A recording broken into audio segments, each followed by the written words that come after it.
Kiki Aerodeftech, on est une entreprise, dans le fond, qu'on est spécialisé à la conception de trains d'atterrissage.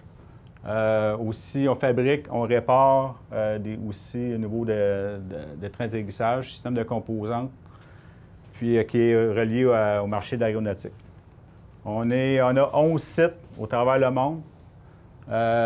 Principalement, il y en a aussi au Canada. On a un site aussi pour faire de l'ingénierie. Donc, on fait notre propre conception. On a quelques conceptions qu'on a sur le marché.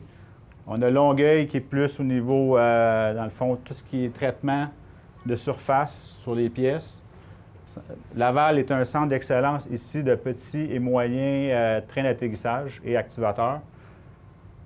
Puis aussi, on a un rôle de démonstrateur de nouvelles technologies qui est un peu relié à l'équipe ici à Laval, où je vais vous parler un petit peu plus tard. C'est où on a beaucoup poussé au niveau de la nouvelle technologie, dont la maintenance avait un gros apport à ce niveau-là. Le centre de recherche que tu parles? Au niveau de Laval, c'est qu'on est au niveau de la nouvelle technologie pour de fabrication. Fait que les équipements à la fine pointe pour être en mesure de développer rencontrer développer une méthode, trouver les bons équipements. On a aussi Kitchener qui fabrique des pièces de plus grande envergure. On a l'Angleterre aussi et les États-Unis qui fabriquent aussi où est-ce qu'on vient faire l'assemblage également de Boeing, tout le 777, entre autres. On a le contrat avec Boeing 777, tout l'assemblage des mains et noses de l'avion. L'assemblage final est fait dans la cour de chez Boeing ou à côté, parce que le train il a 19 pieds de haut, un coup fini. Fait que sur la route, ça ne serait pas transportable. Fait que toutes les composantes, les sites envoient tout le produit là. L'assemblage final est fait. Ça traverse la rue chez Boeing, c'est Bolton. Quand on est à pleine capacité, c'est quoi? C'est 1 ou 3 jours, me semble. C'est un train complet. Il sort un avion complet à tous les 3 jours. Fait qu'il faut bolter un train d'atterrissage. Fait que c'est une cadence assez élevée, là. Principaux clients. C'est sûr, tous les principaux clients, Boeing, entre autres, juste Boeing, aujourd'hui, représente environ 30 de notre travail. Fait qu'il est quand même rendu très important, Boeing, pour nous. Bon, on a Embraer aussi, Sikorsky, Bell. Souvent, on nous compare, quand je parle d'Aerodeftech, OK, vous êtes à Mirabel, là. Non, on n'est pas Safran. C'est vraiment Aerodeftech. Safran est un de nos clients également. Plusieurs clients on est assez diversifié au niveau des clients. Plusieurs pièces aussi. On fait du militaire et on fait du civil. Ça peut être des C-17, F-15. On a aussi du A320 d'Airbus. Donc, plusieurs composantes et beaucoup d'expertise avec plusieurs avions. Surtout les composantes hydrauliques, des assemblages finaux de composantes hydrauliques. C'est pas juste des trains d'atterrissage? Non. Non. Actuateurs. On fait aussi, même pour Bell Hélicoptère, on fait le main rotor du Bell 206, qui n'est pas un train d'atterrissage, mais principalement un train d'atterrissage, mais également aussi quelques composantes autres reliées à l'avionique. Dans le fond, ce que je voulais venir au niveau centre d'excellence Laval, que je disais, on est un centre où petites et moyennes pièces. Pourquoi on dit un centre d'excellence au niveau de technologie? C'est qu'en 2014, on a eu un gros contrat avec Boeing qui devait faire qu'on voulait utiliser le même pied carré de la bâtisse, qui est 45 000 pieds, et on voulait pratiquement tripler la capacité de l'usine. Puis ça, bien, ça demandait vraiment de la technologie au niveau des équipements, puis maximiser l'utilisation des équipements sur 24 heures, 7 jours par semaine. Fait que c'est où il y a eu un gros investissement. On était plus habitué à investir de 1,5 million à 2 millions par année. On a dû investir 16 millions en 3 ans, qui était assez agressif comme investissement. Et aussi de toute la restructuration de l'usine, réaménagement avec la maintenance pour être en mesure de faire ces changements-là. On était quand même dans un ramp-up de production aussi, là.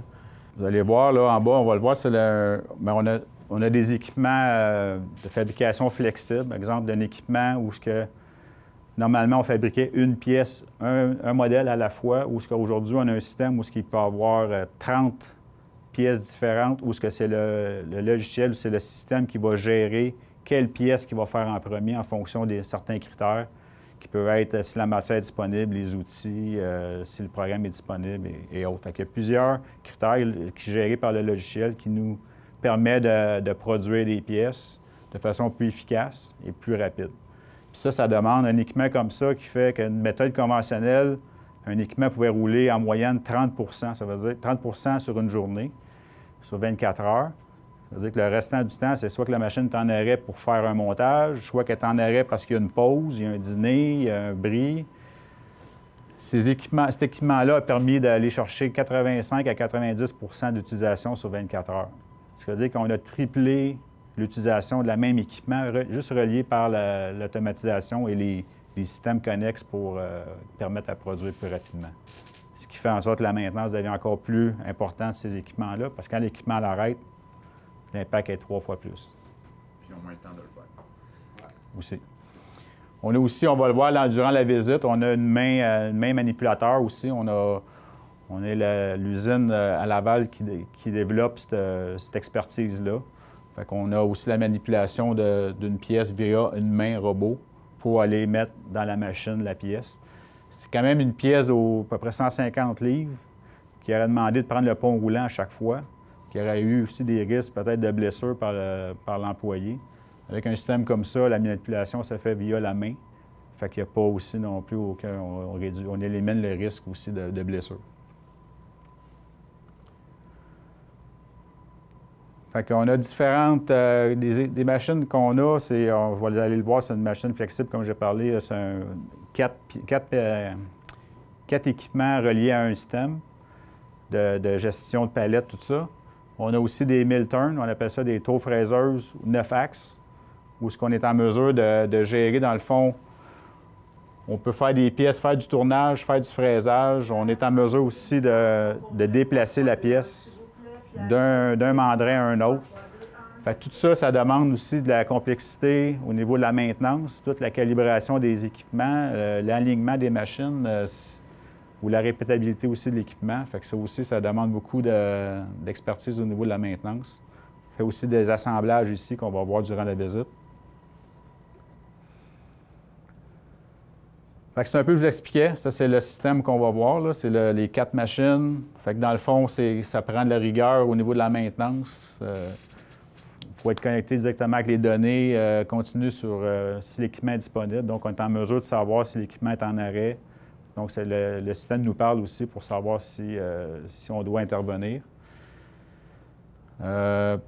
Puis, comme je disais, l'importance de la sécurité, précision répétée sur l'ensemble des équipements. Donc, on s'assure que ces systèmes-là, vu que c'est flexible, on peut prendre une pièce, la fabriquer dans la machine 1 ou la machine 3, machine 4. Fait qu'on faut être en mesure de la déplacer, cette pièce-là, dans une des 4 machines. Ce qui veut dire que ça prend des machines vraiment précises. C'est là qu'est le gros défi pour mon équipe, c'est d'avoir les 4 équipements pareils, identiques, pour pas qu'il y ait de différence sur la pièce. La précision, on travaille ces pièces, on travaille au 10e ici, fait que, à titre d'exemple, c'est un cheveu divisé en 20. Fait que la pression hydraulique, la pression du coolant, la pression des pompes de coolant, la concentration du coolant, c'est tous des facteurs qui sont importants pour avoir un produit final de bonne qualité. Puis, comme le disait Daniel, ces équipements-là, ils travaillent 3 fois plus que les anciennes machines qu'on avait ou similaires. Fait que c'est des nouveaux paramètres pour nous autres à prendre à quelle vitesse que la machine va vieillir parce qu'elle travaille pas plus fort, mais plus longtemps et plus souvent que les anciennes machines. Fait qu'il faut s'adapter aussi. Le coolant, il travaille 3 fois plus, il va stuffer 3 fois moins longtemps. C'est toutes des choses qu'on a appris. Je pense qu'on a des bonnes recettes. On a trouvé des bonnes recettes, en tout cas, à date. Mais c'est encore nouveau. Ça a seulement 4 ans. Mais à date, les 4 ans qu'on a fait, on a des bons résultats, là. On développe des méthodes aussi pour pouvoir mettre les machines dans les mêmes conditions. Malheureusement, il n'y a pas beaucoup de gens dans l'industrie qui peuvent nous aider de ce bord-là parce qu'on est un petit peu pionnier avec qu'est-ce qu'on fait. Oui, ces systèmes-là existent dans d'autres industries, mais pas nécessairement dans qu'est-ce qu'on fait. C'est particulier, fait qu'on a des défis particuliers aussi. Question, Daniel, tu disais 85 c'est pas 30 d'uptime, là tu parles à 85 Aujourd'hui, tu maintiens-tu 85 parce que tu parlais quand même de nouvelles technologies? Tu veux pas, il y a peut-être de la défaillance ou de la fiabilité, mais ton full potential, c'est 85. Oui. Tu l'as déjà à 85. On le maintient à 85. La seule raison où ce qui va être plus bas, c'est qu'on va manquer de travail. On va trouver. Mais c'est pas la disponibilité de l'équipement. Fait que c'est vraiment, on vient maximiser vraiment l'utilisation de l'équipement. Comme la main robot, là, la main manipulateur, a permis, dans le fond, l'équipement, elle roule maintenant 24 heures par jour. Sans intervention, mais il a fallu, c'est sûr, développer beaucoup au niveau des méthodes pour éliminer toutes les interventions humaines. Chaque intervention fait que si la personne n'est pas là, bien, l'équipement l'arrête. Mais si on n'a pas l'intervention à exécuter, parce qu'on l'a automatisé ou on a trouvé une façon de le faire via l'équipement, bien là, on vient éliminer des arrêts, ce qui fait que ça permet de laisser l'équipement rouler. Fait qu'on va chercher même du 90 facilement quand on a du travail. C'est sûr que là, il est plus bas parce qu'on a moins de travail un petit peu, mais on a atteint des pics de 85 pendant un certain temps. Oui. Fait qu'un petit peu... c'est un peu le même projet. Oui, c'est ça. On a parlé du centre FMS, on l'appelle FMS ici. Par contre, on a quand même des machines à 9 racks aussi. C'est encore un défi de la répétabilité des machines, la précision. La disponibilité des machines, c'est quelque chose qui est bien critique. C'est pas des machines qui vont s'user parce qu'ils travaillent très fort. On fait pas des gros copeaux, on fait pas des gros efforts de coupe dans nos machines. Par contre, la précision, c'est le nerf de la guerre dans notre domaine pour nous autres. Là.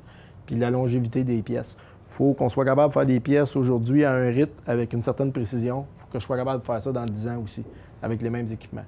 Fait que pour se rendre là, faut faire attention à nos machines, il faut en prendre soin, il faut faire la maintenance, beaucoup. Donc là, tes gars maintenant deviennent experts dans l'équipement. Si je comprends bien, le service, c'est pas... On a tendance à développer nos gars locaux pour les réalignements et le kit parce que c'est plus facile, sont plus rapides sur les lieux. Aussi pour savoir si la machine est... Parce qu'il arrive un événement, l'opérateur peut nous dire la machine ne répète pas. Okay. Développer une méthode pour dire est-ce que c'est la machine, est-ce que c'est la fixture, est-ce que c'est l'outil, est-ce que c'est la pièce, est-ce que c'est de où qu'arrive le problème. C'est un gros problème. J'ai une équipe multidisciplinaire qui sont rendues pas mal efficaces. On est capable de cercler le problème. Mais des machines comme ça, c'est une journée, 2 journées à savoir si c'est vraiment la machine qui est malade ou c'est quelque chose d'autre. Puis quand c'est la machine qui est malade, c'est souvent arrêté une semaine à 10 jours. 7 à 10 jours pour la renligner total. Là. Parce que souvent, il faut partir de la fondation puis tout remonter. Parce que là, quand tu changes un paramètre, ça change un deuxième, ça change un troisième. C'est une nouvelle réalité qu'on ne connaissait pas avant. On parle des équipements avant sur des tours 2 axes ou des fraiseuses 3 axes. Tu mettais ça sur le plancher. Le machiniste faisait une erreur, il accrochait l'équipement, bien, ni vu ni connu, ça repartait, puis c'était correct. Il jouait avec l'offset avec 9 axes comme ça, là, tu fais un petit alignement, comme Marc disait, petit ajustement, tout se débalance. Fait que tu te ramasses que des fois, ton arrêt d'équipement est peut-être plusieurs jours. Là. Des fois, c'est une semaine. Fait que là, c'est vraiment un impact sur la production aussi. Fait que là, ça devient qu'on doit donner beaucoup de formation aussi aux employés pour s'assurer les méthodes de travail, les méthodes où ce qu'on doit intervenir, comment on intervient sur un équipement. Il faut vraiment réduire au maximum les erreurs humaines qui fait que ça génère des arrêts énormes d'équipement. Et aussi la maintenance. Les gens de maintenance, au lieu de faire de la maintenance préventive, on en a parlé pendant le congrès, mais maintenance préventive ou prédictive versus où, bien là, j'ai un arrêt d'équipement pendant une semaine. Mais je fais-tu ma prédictive ou préventive ou je fais mon arrêt pendant une semaine qui n'était même pas prévu? Je fais mon non prévu, puis j'ai pas le choix. Fait que là, c'est un petit peu ça qu'on doit jouer à chaque jour. Puis l'autre chose, il peut arriver un événement en faisant une certaine job, le gars ne dit pas un mot, il ne fait pas rien. 2-3 semaines après, on fait une nouvelle pièce, une autre sorte de pièce, que là, on sollicite un autre axe à la machine. Là, on a des scraps. Fait que ça aussi, il a fallu expliquer aux gens. Avant, c'est comme Daniel disait, il vient de machine, il y avait un petit événement, change l'offset un peu, on passe à l'autre chose. À cette heure, s'il y a quelqu'un qui fait quelque chose sur une machine, lève la main, dis-le. Il faut passer à la machine au peigne fin parce qu'on ne sait pas ce qui va arriver dans 3 semaines. Puis dans 3 semaines, si c'est le gars de fin de semaine ou c'est le gars de soir qui s'aperçoit du problème, bien là, pour diagnostiquer ça, ça va peut-être nous prendre 2 jours. Fait que c'est important de... Mais c'est une nouvelle mentalité aussi dans l'usine, que les gens nous... Mobilisation, responsabilisation totale. Oui. Exact. Fait que c'est un peu aussi au niveau de l'ensemble des équipements, il y a la partie Marc aussi, c'est la maintenance. Puis moi, la maintenance, c'est ça. C'était pas. Moi, ma philosophie de la maintenance, c'est souvent calculé comme une dépense. J'ai essayé de contribuer avec le temps depuis plusieurs années, juste en économie d'énergie, en rendre les machines plus performantes, le kit. J'essaie de récupérer autant d'argent que je coûte. Fait qu'en électricité, en gaz, en eau, je vous dirais qu'aujourd'hui, je paye à peu près toutes les pièces de remplacement de l'usine. Juste avec les économies que j'ai faites annuelles depuis que j'ai commencé en 2006-2007, à commencer vraiment à tordre la vis d'Hydro-Québec de gaz. Si on voit juste les petites courbes de même, comme Hydro-Québec, je suis à peu près à la même consommation qu'en 2007, mais le chiffre d'affaires versus 2007, c'est à peu près 3 fois. L'eau, le gaz, l'électricité, c'est la même affaire. Ces graphiques-là, si je regarde 2007 à 2016, le chiffre d'affaires a triplé. On voit les courbes. Fait que, puis en plus, ça, c'est vraiment en consommation, c'est même pas en dollars. En dollars, la courbe est encore plus grande parce que tous les produits ont augmenté. Fait que, pour ça, je vous dis aujourd'hui, la maintenance, bien, une grosse partie du budget est payée par les économies d'énergie qu'on a faites. C'était déjà un plus qu'on peut faire. Je pense que, en plus de rendre, on peut participer au profit de la business. Je pense que c'est le fun. Il y a aussi, bien, on s'occupe c'est important, la santé et sécurité pour Héroux-Devtech. C'est dans mes priorités d'arrêt machine ou de maintenance, c'est CSST qui arrive en premier. Fait que si j'ai un arrêt CSST, les gars de maintenance, ils arrêtent tout ce qu'ils font, puis ils font le CSST. Au cours des 4 dernières années, on a gagné 2 grands prix régionaux nationaux avec la CSST. CNESST maintenant. Fait qu'on a développé des méthodes, un système de polissage qu'on ne pouvait plus polir sur les pièces avec le tour. Fait qu'on a développé une espèce de clutch, un embrayage qui nous permet à cette heure de travailler à main, avec les mains sur un tour, ce qui n'était pas permis. On a fait quelques bons coups. On a parlé que c'était important que les machines les répètent tout le temps. On a travaillé beaucoup avec l'huile de coupe. Les gens qui connaissent l'assemblage, l'huile de coupe, c'est souvent la dernière affaire au bout de la ligne que personne ne s'occupe. On s'est aperçu avec le temps qu'il y avait des gros savings à faire. Puis en plus, parce que quand l'huile de coupe, ça impacte l'environnement, ça impacte la CSST, parce que si l'huile de coupe a pu, les gens n'aiment pas ça. Si elle a pu, tu donnes à l'environnement, tu recycles. Il faut en mettre du neuf, ça fait des downtime, les températures. Fait qu'on a développé des systèmes après les machines qui remplissent live tout le temps la machine. C'est tout interloqué avec les pompes. J'ai des sensors. Le coolant se rajoute automatiquement dans les machines. On a développé nos propres mixeurs pour avoir tout le temps la bonne concentration égale. On vient de terminer, parce qu'on ne peut pas tout faire en même temps, on vient de terminer, il y a à peu près 1 mois, toutes les machines ils ont les mixeurs qu'on a développés à l'interne. Puis j'ai une concentration qui est tout le temps stable. N'importe quelle machine, la concentration est tout le temps stable à cette heure. Ça donne un plus aux gens de production parce que la vie des outils, à cause de la concentration des outils, est tout le temps égale. Fait qu'ils sont capables de faire des statistiques aussi, les vitesses de coupe, les finis, tout part de là. Fait que c'est des choses qui semblaient anodines au début, que quand on a commencé à jouer dedans, qu'on s'est aperçu. Juste des chiffres, on sauve environ une 50aine de barils de coolant par année, juste bien l'utiliser. Fait que 50 barils de coolant, ça représente à peu près 200 barils de moins à l'environnement. Puis c'est fou les coûts, là. C'est un système de récupération ou... J'essaie de ne pas récupérer, on l'utilise à la vie à la mort. La machine qu'on a développée aujourd'hui, le coolant, il est dedans depuis 2 ans. Okay. C'est sûr qu'on a... Puis on est un petit peu les mains attachées avec le coolant par nos clients. Dans toutes les gammes de coolant, avec la gamme de produits qu'on fait ici, on avait le droit à 2 sortes. La première sorte qu'on a essayée, c'était pas un succès. La deuxième sorte, on a travaillé beaucoup, puis le kit, là, je pense qu'on a un produit stable, puis qui est économique parce qu'on l'utilise comme il faut. On a vraiment été à la source. Il y a de la main-d'œuvre qui n'est plus là parce que tout se fait automatiquement. Les pièces, on a de la bonne production parce qu'il n'y a pas de variance de température, parce que le coolant, ça rajoute juste à petite quantité et non pas. Le gars regarde sa machine, il manque 500 litres de coolant, mais 500 litres de coolant froid. Mais la température de la machine passe, les offsets sont pas bons, on fait une pièce scrap. Ça, on ne voit plus ça. La machine tombe en alarme pendant un cycle parce qu'elle a manqué de colonne, elle arrête, elle était en train de faire des filets, elle scrape la pièce. On ne voit plus ça, on n'entend plus parler. C'est tous des frais qui sont cachés de juste à cause de la gestion du coolant. Je pense que c'est un des bons coups qu'on a fait à Laval. Tout ça, c'est relié beaucoup à l'automatisation. En ayant voulu rentrer de la nouvelle technologie, maximiser l'utilisation de nos équipements, on a fait vraiment pousser à brainstormer, à trouver des solutions sur chaque intervention qui était en maintenance, au niveau des employés en production. Toutes les interventions ont été regardées, puis donc ça, c'est un succès vraiment pour l'usine. Je me plais à dire qu'une de mes grandes qualités, c'est de la paresse. Fait que j'essaie de trouver des systèmes qui vont éviter de l'ouvrage pas mal. J'essaie de... Les gens de maintenance, comme on a vu un petit peu les 2 derniers jours, on a un système, un GMAO aussi, c'est Interal.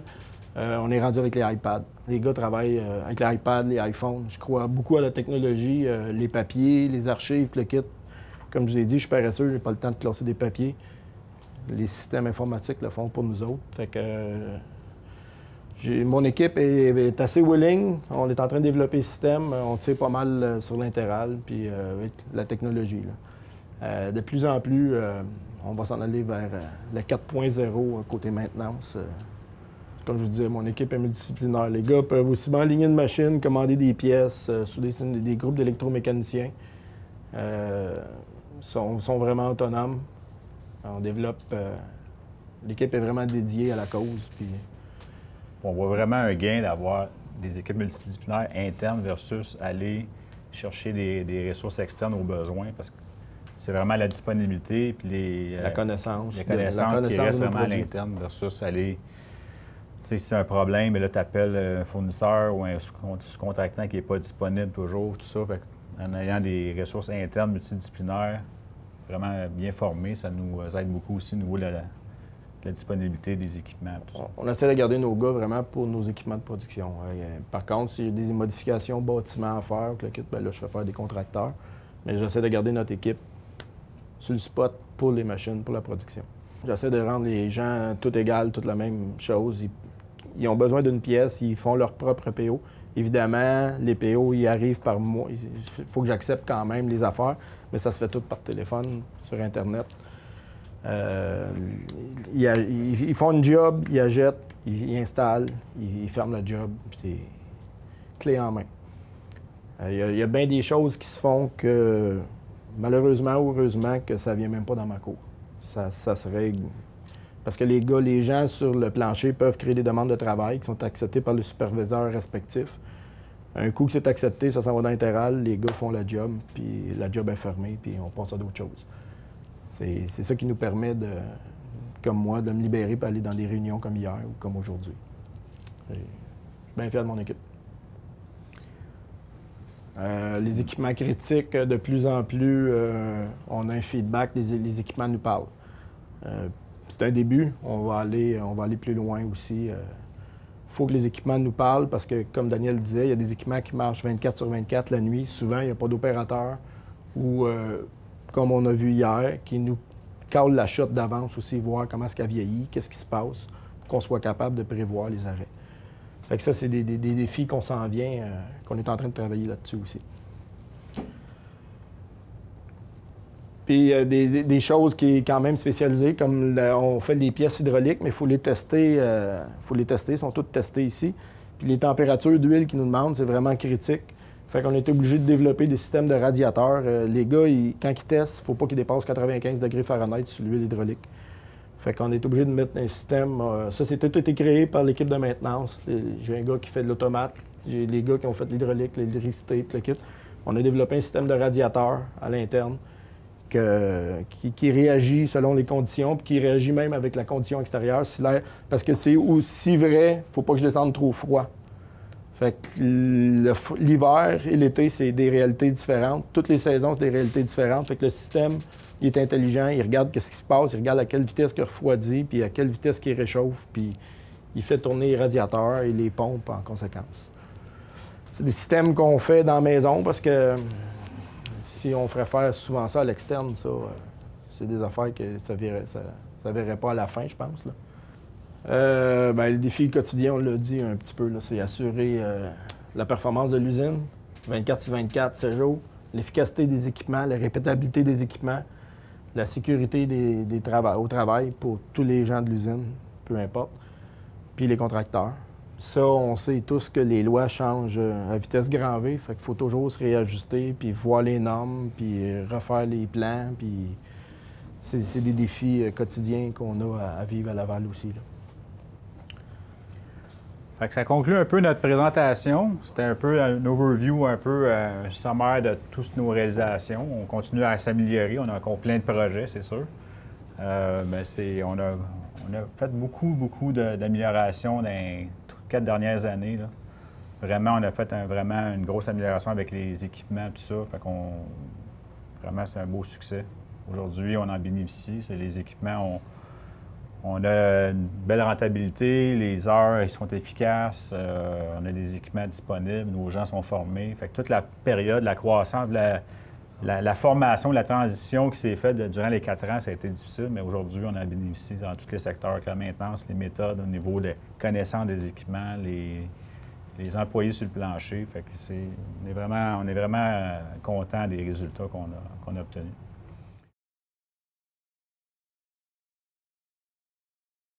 On voit ici l'FMS, on voit la section du FMS, de la gestion des fabrications manufacturières flexibles, où il y a les 4 équipements que je parlais tantôt, où on est en mesure de gérer la fabrication. Puis on a les bacs pour gestion de matière, où on peut faire de l'entreposage également. Fait qu'on peut s'en servir, pas juste pour les machines, on a un accès on a différents accès au niveau du système où on est en mesure d'appeler des palettes, des tables, où on pourrait mettre de la matière à l'entreposage ou carrément ça peut être relié aussi également à la production.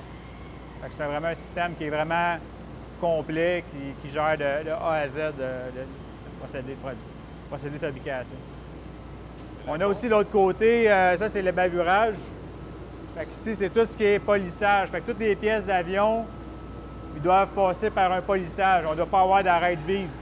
Toutes les pièces, on a un système aussi on a eu un événement dans le passé où il y a eu un feu, où on a dû intervenir et trouver une solution pour pas que ça se répète.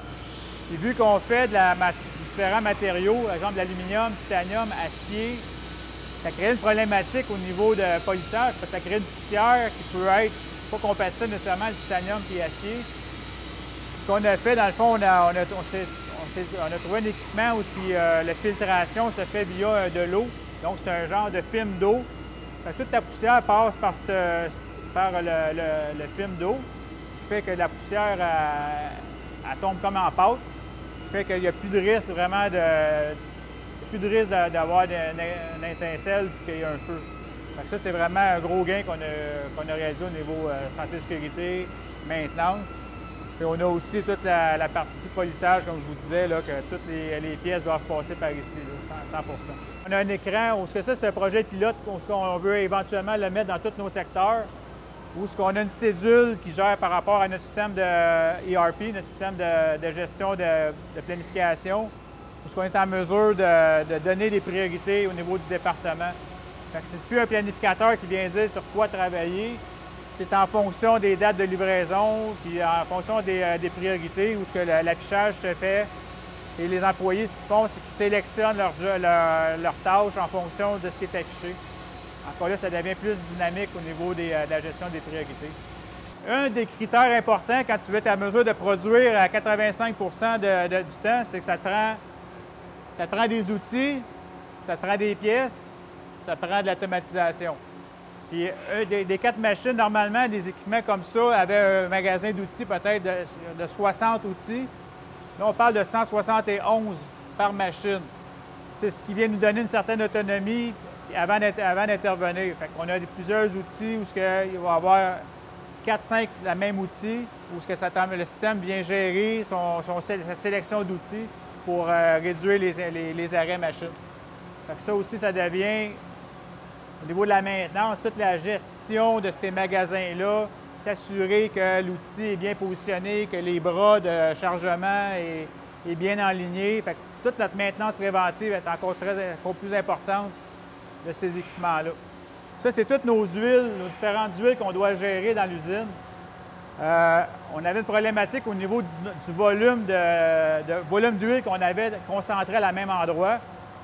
On a développé, dans le fond, qui est combiné avec un chariot mobile, c'est qu'on a, à place d'avoir des 45 gallons, on a mis des 20 litres avec un système de gestion de Kanban pour gestion d'inventaire, où ce que ces 20 litres-là sont mis sur un chariot mobile comme ça, où ce que c'était conçu par la maintenance. Fait que ça, c'est toutes nos huiles nécessaires pour la production, où ce qu'on a tous les types d'huile avec un système de pompe comme ça qui fonctionne avec l'air, où ce qu'on est en mesure d'aller remplir les équipements de façon périodique. Nous, ce qu'on fait, on fait une ronde à tous les jours. Il y a quelqu'un qui va passer, il va aller faire le tour de chaque équipement pour faire le remplissage des huiles. Et on n'attend pas qu'on tombe en vide pour aller faire le remplissage, mais on le fait périodiquement avec une feuille de suivi. Fait qu'ici, dans le fond, là, la raison pourquoi on a développé le système de gestion du côlon, c'est qu'on a expliqué tantôt, là, mais c'est que nos machines, on ne devait pas arrêter. Ça roule 24 heures sur 24. Souvent, il n'y a pas personne. On voit qu'il n'y a personne devant l'équipement. Cet équipement-là a besoin de côlon en tout temps. Fait qu'on a une boîte de contrôle.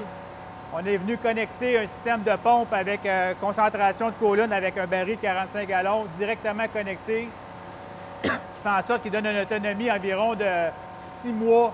On est bon pour 6 mois à peu près avec un baril. Ça veut dire que 2 fois par année, on doit venir le remplacer. Fait qu'on vient d'éliminer, là, on avait environ 1 heure par jour de gestion de côlon, à dire je viens remplir manuellement avec une hausse, je prends ma hausse de côlon, je remplis, je viens mesurer mon côlon. Des fois, il y avait des erreurs, on oubliait d'enlever la hausse, on avait des débordements. Fait que tout ça, c'était chercher un gros gain au niveau productivité, puis aussi gestion de réduire la charge de travail au niveau de la maintenance en entretien. En arrière de vous, là, c'est toute l'identification. Quand on disait toutes les pièces d'avion ont un numéro de série. Fait que chaque pièce doit passer par le département d'identification. Fait qu'il y a différentes façons là, de faire de l'identification selon les critères, les requis du client. Mais chaque pièce est identifiée au niveau du département d'identification aussi. On a aussi lapping. Lapping, c'est un peu spécial. C'est vraiment un artisanat. On parle d'aller faire du match. Souvent, c'est d'ajustement entre un piston et un cylindre. On n'est pas en mesure d'aller le faire du niveau dimensionnel. Fait qu'on doit l'approcher au plus près et le finaliser à la main. Fait que c'est fait ce travail vraiment d'artisanat dans un environnement contrôlé. Ça, c'est un secteur qui est tout automatisé maintenant. Bien, automatisé, il est plus en CNC.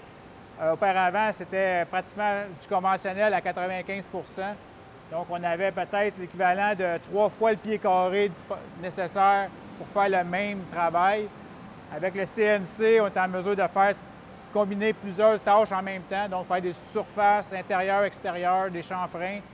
Ça nous a fait aussi très évoluer au niveau de la rapidité de fabrication et de rectification. On voit ici la machine qui est à côté. Ici, ça sert, c'est un équipement de nettoyage pour avant d'aller à la peinture. Auparavant, on avait un système vraiment, c'était très basique. C'était un bac avec du solvant dedans, de l'acétone, où c'était un nettoyage qui était fait via le préparateur avant la peinture. On a développé cet équipement-là avec un fournisseur, où c'est un système de ventilation connecté avec un système de récupération aussi d'acétone. Donc, toute notre vieille acétone qui est sale est mis dans un système qui on vient faire une filtration. Donc, on vient décanter et de cette façon-là, on est capable de récupérer notre acétone de façon continuelle. Comme je disais tantôt, les pièces d'aéronautique, ça prend l'identification, un numéro de série sur chaque pièce. Ou ça prend aussi une inspection non destructive, ce qui dit le NDT qu'on appelle communément. Fait que ce procédé-là sert à inspecter s'il y a un défaut au niveau de la matière. Ça peut être soit des brûlures, ça peut être une fissure, ça peut être de l'inclusion des manques dans la matière. Fait qu'on a notre système intégré ici à Laval pour qu'on est en mesure d'inspecter nos pièces au niveau de l'acier, les alliages, on est en mesure de faire ça ici à l'interne. Ça demande beaucoup de gestion aussi de la maintenance, beaucoup de bassins. Il y a beaucoup de systèmes aussi de contrôle qui doivent être faits par la maintenance avec tous ces bassins-là, s'assurer que tout est conforme. Vraiment, là, depuis les 4-5 dernières années, nos formats de pièces ont vraiment grossi, explosé par rapport à ce qu'on était habitué. Donc, on a eu un gros défi au niveau de la manutention des pièces, les monts de charge, etc., les systèmes, comment déplacer ces pièces-là. On parlait avant des pièces peut-être de 15-16 pouces de long en moyenne. Là, on a des pièces qui vont quasiment jusqu'à 40 pouces, presque 4 pieds, 3 pieds et demi. C'est des pièces vraiment pas de la même façon qu'on doit manipuler. Puis ces deux équipements-là, c'est 2000 turns, deux fraiseuses, deux taux-fraiseuses, où ce qui font les pièces les plus grosses. Fait qu'on est 9 axes, des Mazak 9 axes. Ces deux machines sont similaires. Il y en a une qui est un peu plus grosse que la 670, un peu plus grosse que la 500. Mais elle nous permet de faire les pièces, nos grosses pièces du 787, entre autres. On fait des pièces de 787 et 777. Encore là, comme on expliquait pendant la présentation, c'est beaucoup de maintenance, s'assurer que la précision des équipements, la répétabilité. On utilise beaucoup de probing aussi, le palpeur, pour être en mesure de contrôler nos positions. Fait que ça aussi, ça demande beaucoup de maintenance. Fait ici, c'est la cellule des tours 2 axes. Fait que ça reste encore, du tour 2 axes, ça reste encore nécessaire. On a encore des opérations où c'est juste du tournage, de l'ébauche avant, soit des traitements ou une trempe. On doit faire certaines ébauches. Ça reste quand même une technologie quand même un petit peu désuet au niveau, je parle juste au niveau magasin, outils. On parle d'un magasin de 10 outils, on est limité à 10 outils. On doit arrêter l'équipement pour faire des changements d'outils. Fait que ça reste un équipement quand même qui tient. Quand je parlais tout à l'heure qu'on allait acheter des 85 d'utilisation sur de nouveaux équipements, ça, c'est des équipements qui, quand on atteint 20 15 à 20 dans une journée, c'est une bonne journée. C'est toujours arrêté. C'est toujours arrêté pour soit aller changer un outil, soit enlever un copeau, soit mesurer. Il y a une pause, ça va arrêter. Il y a toutes les possibilités pour que ça arrête, c'est ces machines-là. Dans le fond, ici, c'est le fameux robot, un des équipements haut technologiques qu'on a mis en place. C'est comme je l'expliquais, c'est une machine où ce qui permet de manipuler les pièces avec la main manipulateur Fanuc.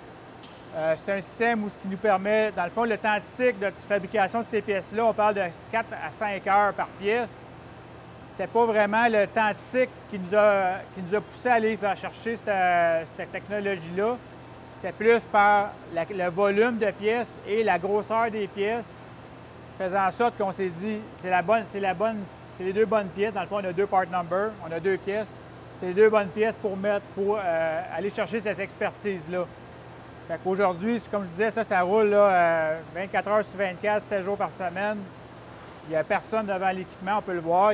C'est un robot après Atlantique, c'est sûr que ça peut être difficile à voir le robot bouger parce qu'on parle aux 4 heures, environ 4-5 heures. Fait que faut vraiment être bien timé pour le voir bouger. Mais ça l'a fait en sorte qu'on a éliminé vraiment toute la variation reliée à l'humain qui était peut-être soit qu'il y a une absence, les pauses, soit qu'il s'est blessé, il peut se blesser aussi en manipulant la charge. Fait que ça nous a vraiment fait un gain. On a démontré qu'on avait vraiment un gain d'aller avec la robotisation au niveau main manipulateur. C'est sûr que ça l'a demandé de pousser beaucoup la technologie avec les méthodes parce que chaque intervention, on devait avoir 150 interventions au départ quand on a développé la pièce. Chaque intervention a dû être regardée un à un et éliminée par la technologie. S'il resterait une intervention, ça veut dire que le système n'aurait pas fonctionné. Donc, on a réussi un à un en développant différents outils. Des fois, c'est juste des copeaux. On parle que le copeau va rester à l'intérieur de la pièce. On prenait l'humain pour aller retirer ce copeau-là. On a développé, exemple, des pinces automatisées qui marchent avec le colonne. Donc, la pression du colonne fait en sorte que la pince va ouvrir. On vient chercher la pince, rentre à l'intérieur de la pièce, aller ramasser le copeau et retirer le copeau. C'est toutes des petites choses comme ça, un à un, qu'on a dû développer pour être en mesure aujourd'hui d'être autonome à 100 sur un système comme ça. Là, ici, l'autre côté, ça, c'est l'inspection finale. L'inspection finale, dans le fond, toutes les pièces qui arrivent, dans le fond, soit qui vont arriver pour être... l'inspection finale, ça va être des pièces en cours. Il va y avoir des pièces qui vont arriver avant les traitements. Fait que les pièces qui sont terminées, mettons, avant les traitements, ils vont venir ici. On fait une inspection finale. Après ça, on s'en va faire des traitements. Ça va revenir après ça. Après traitement, on a une inspection à faire. Puis il va y avoir aussi une inspection à faire à la fin de tout, quand c'est complété, quand on a assemblé, quand on a mis la peinture. Fait qu'il y a vraiment, il y a comme 3 inspections, là, en cours, finale et assemblée. Enfin, je voulais présenter aussi notre système opérationnel pour la communication au niveau de la gestion du plancher. Nous, ici, on fonctionne de façon avec, on appelle ça un Daily Management System avec différents niveaux. On a 4 niveaux. Dans le fond, comment ça fonctionne? On a un niveau 1 qui va être la communication ou la prise en charge un peu de chaque secteur par l'employé versus son chef d'équipe. Donc, il y a une prise en différents critères à regarder, dans le fond, en productivité, qualité, santé, sécurité. Fait qu'on vient, dans le fond, avec le chef d'équipe, l'employé valider, dans le fond, la situation du plancher. À 7h30, après ça, il y a une autre rencontre entre tous les chefs d'équipe et le superviseur pour la prise de connaissance de toutes les situations de chaque secteur. Puis ensuite, sur un tableau qu'on a un petit peu à côté, là, un tableau de DMS2. Après ça, au DMS3, on vient faire, dans le fond, tous les superviseurs reçoivent le support, dont la maintenance, qualité, méthode, planification. Fait que dans ce groupe-là, dans le fond, viennent supporter les actions, prendre les actions nécessaires suite aux différentes actions qui doivent être prises. Puis à la fin de tout ça, nous, on a une rencontre à 8h45 où ce qu'on vient ici, c'est le DMS4, où ce que tous les directeurs de chaque secteur, plus qui viennent prendre connaissance de la situation et échanger sur les différents volets qu'on a, notre volet santé et sécurité. On regarde, exemple, les résultats au niveau des accidents avec perte de temps. On va regarder aussi s'il y a des actions particulières, si on fait des suivis. On va avoir aussi le pilier qualité. On va parler du niveau de notre qualité, le nombre de rebuts, la valeur en rebut, la valeur aussi en non-conformité. On va regarder aussi nos livraisons. Fait qu'on a nos livraisons mensuelles, c'est quoi nos objectifs, s'il y a des actions à prendre. Livraison également. Livraison au niveau réparation-entretien, qui est un autre volet. Puis aussi l'efficacité, productivité, s'assurer qu'on atteint nos heures, qu'on atteint nos efficacités, l'utilisation des équipements. C'est un peu notre système opérationnel qu'on a en place pour assurer, dans le fond, l'uniformité de nos opérations. Ici, c'est la station de commande du FMS. On a le tableau de bord qui est ici. On voit les 4 machines. Dans le fond, c'est la station de commande où on est en mesure d'aller faire des chargements, déchargements de pièces complétées ou des pièces à fabriquer. Fait que vraiment, les employés travaillent ici. Ils ne travaillent pas sur les équipements. Fait que les équipements sont assez éloignés même du centre de contrôle. Mais avec ce système-là ici, tu es en mesure de savoir si ta production, si tes équipements sont en fonction, si tu rencontres tes productions, puis s'il y a des problématiques quelconques. Fait qu'on est en mesure avec ça de gérer, comme je disais, les pièces, la matière première. On le voit ici, il y a le corvoyeur. Le corvoyeur bleu, ça c'est le bac de matière qui va se présenter. À gauche, ça va être la table de la machine qui va se présenter. Fait que c'est un système, c'est un logiciel qui va gérer. Fait que c'est pas l'employé qui va dire j'ai besoin de la table et j'ai besoin du bac. C'est un système en autopilote qu'on appelle. Ça veut dire que c'est l'employé qui reçoit les tâches. Fait que le système, lui, il sait que la pièce est finie, la pièce A est finie, mais la pièce A finie est associée à un bac. Fait que le système va l'emmener automatiquement, emmener le bac et la pièce finie. Il va avoir les instructions de travail qui sont disponibles près d'une station de chargement pour donner l'information à l'employé quoi faire, comment je défais la pièce, c'est quoi ou comment je l'installe. Toute cette information-là est gérée par le système. Le système aussi donne d'autres tâches aussi aux employés. Il donne aussi c'est quoi je dois faire en prédictif pour être en mesure de changer des outils avant la fin de leur durée de vie. Ça doit être fait tout le temps en amont pour s'assurer qu'on ne tombe pas en arrêt machine. Il regarde aussi ça. L'employé regarde ses outils, qu'est-ce qu'il a à changer, il regarde ses pièces à défaire des fixtures. Ça, c'est tout ce qui est inspection de première pièce. Donc, avant, on fabrique la première pièce. on doit amener la pièce à l'inspection pour une validation avant de produire la production complète. C'est notre cellule un petit peu, notre vieille cellule, une cellule un petit peu conservateur, où c'est une méthode qui n'est pas FMS. Qui est vraiment, c'est relié vraiment, c'est les mêmes machines, sauf qu'un magasin d'outils plus petit, 60 outils au lieu de 171. On n'a pas un système de changement de palette automatisé comme le FMS, donc ça doit être fait manuellement par le machiniste.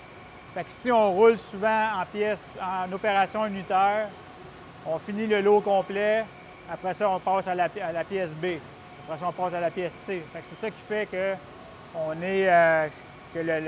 l'utilisation est plus basse. On roule, par contre, on l'a mis la cellule, on a mis une cellule de travail pour travailler en groupe, en équipe.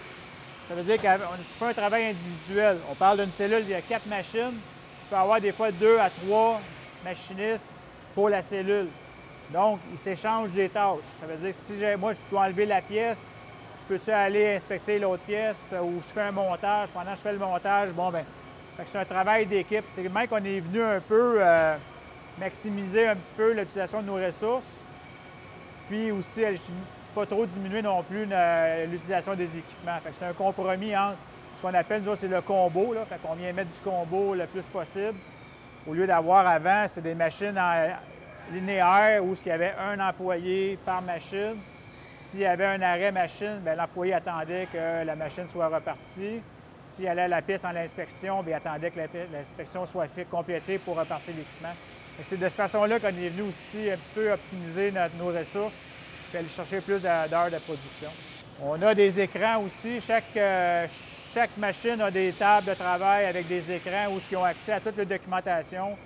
On lui fournit les sketchs, on lui fournit tout dimensionnellement, les dimensions, toute l'information nécessaire pour faire leur production est fournie via un écran.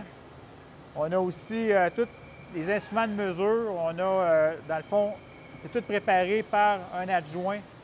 Dans le fond, on n'a pas, c'est pas le machiniste qui s'en va chercher ses instruments de mesure. Fait qu'on a mis tous des outils alentour du machiniste pour s'assurer que lui, il reste à son poste de travail pour travailler puis se concentrer à sa tâche. Toutes les tâches autres, comme aller chercher les documents, aller chercher les instruments de mesure, tout ça, c'est donné à des adjoints de production.